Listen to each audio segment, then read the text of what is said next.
Okay, we're gonna do a quick touch up on this garden here.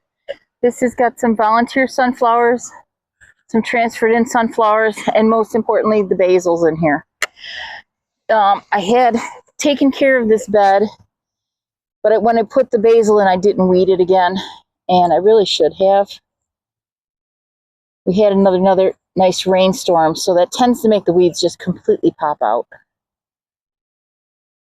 Shouldn't take too long. What I really want to get done this time is really get my fingers in there and pull the roots out for the weeds to make sure that they don't come back.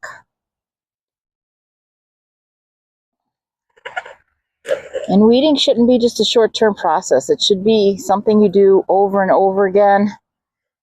If that's what your beds are supposed to look like.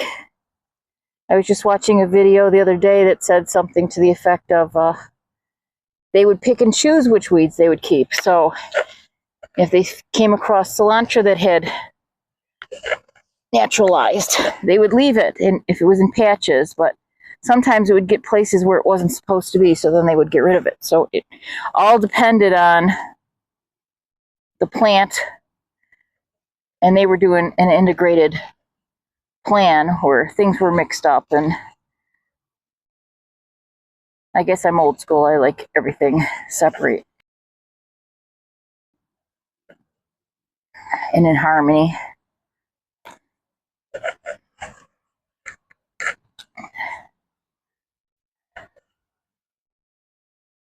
So a lot of times when you see me digging, I'm not actually digging it up and turning the soil over. I'm just digging down and kind of popping the roots out.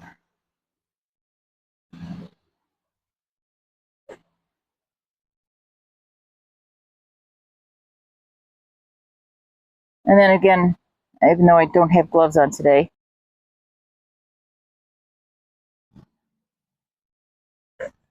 please. I'll still run my fingers over the soil to see if any tops of root stand out. And pretty much because if the root's standing out, if I have just a little bit left like this, that will come back. There's enough energy in the roots so that the plant will try to sprout back up. But if I keep doing that, eventually it'll run out of energy. That's why I'd rather pull the root out. Some of the beds that I did already that had heavy weed pressure, because I pulled so much out, there actually is no weeds left. The lighter the roots sometimes. But you always want to catch your weeds small.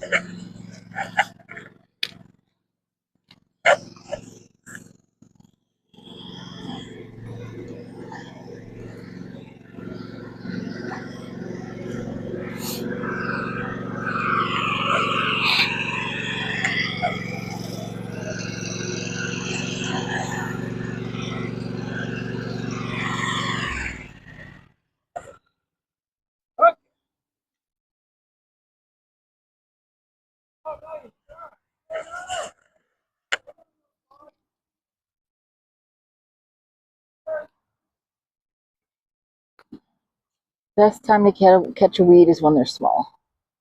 I let these get a little too big. But then you see some of the other gardens. Probably if you saw the tour, the June 8th tour, you'll realize that I've got a lot to do.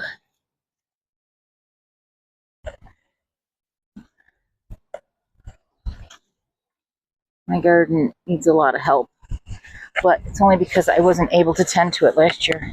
Look at those sunflowers bend.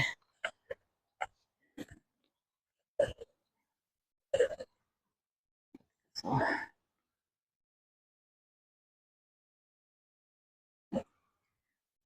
Because it rained.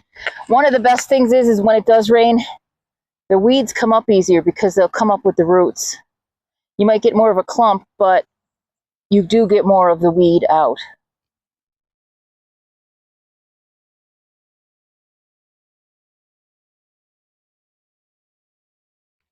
And you still get that pop though. But you never get all the roots. And that's what's popping. Actually pulling the plant apart.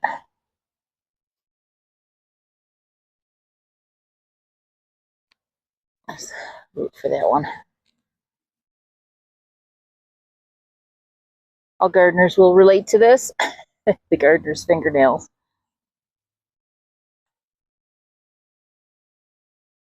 It's amazing what a nail brush will do.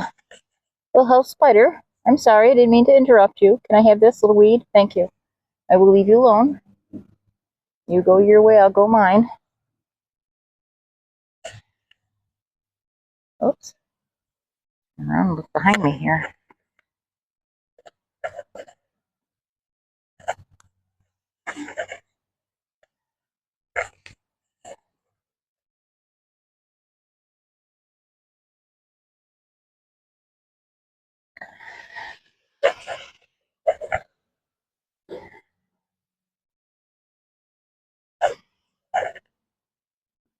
Okay.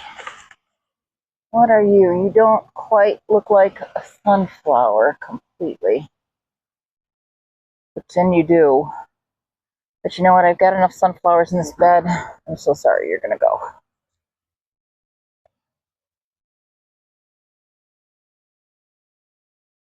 Boy, those are really taking on the wind. Here's a plant, a perfect example.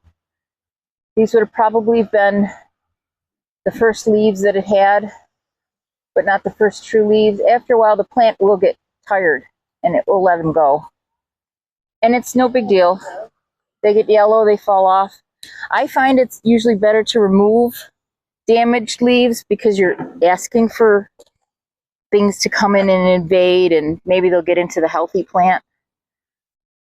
So I usually remove the poor leaves. Looks like something's been munching on the sunflower. I'm not worried. The sunflower is not my responsibility. And there happens to be a ladybug. I don't know if you can see this. There's a ladybug working on the issue. She's really pretty. I hope that's a ladybug.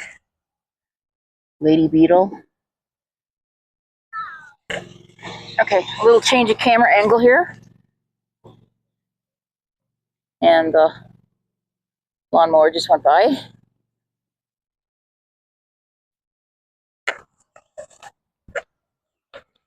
See how I just pop them out of the ground and then pull as much of the roots as possible. Hopefully the little roots that are left don't have enough energy to send up new greenery and then feed the roots and start the cycle all again. But this is an easy bed.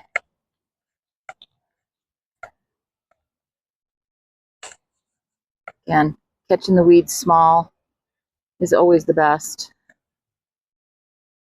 When they get really thick, it gets harder. You see I had a broad fork.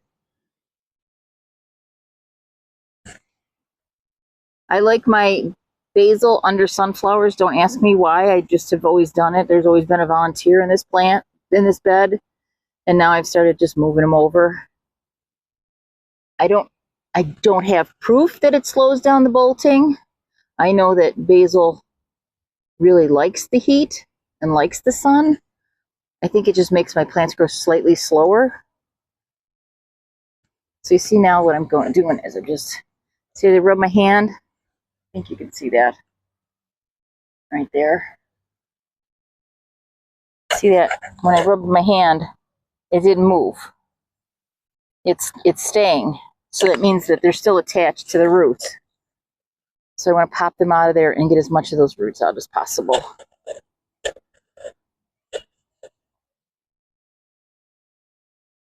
But yet when I run over something like this, see that moves. So that's not as stuck to a root system that's gonna bring it back. Most of your weeds will die when they don't this amount of disturbance. I found out that the roots, when I said the roots that attach on thistles go sideways, I guess that's called a rhizome.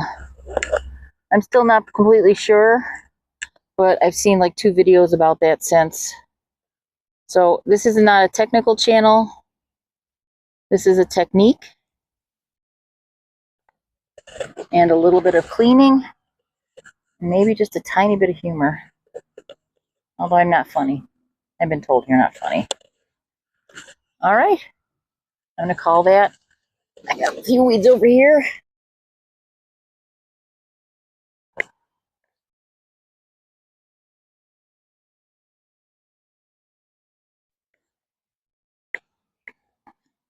Just a couple ones here. Thistle, which I'll pull separate.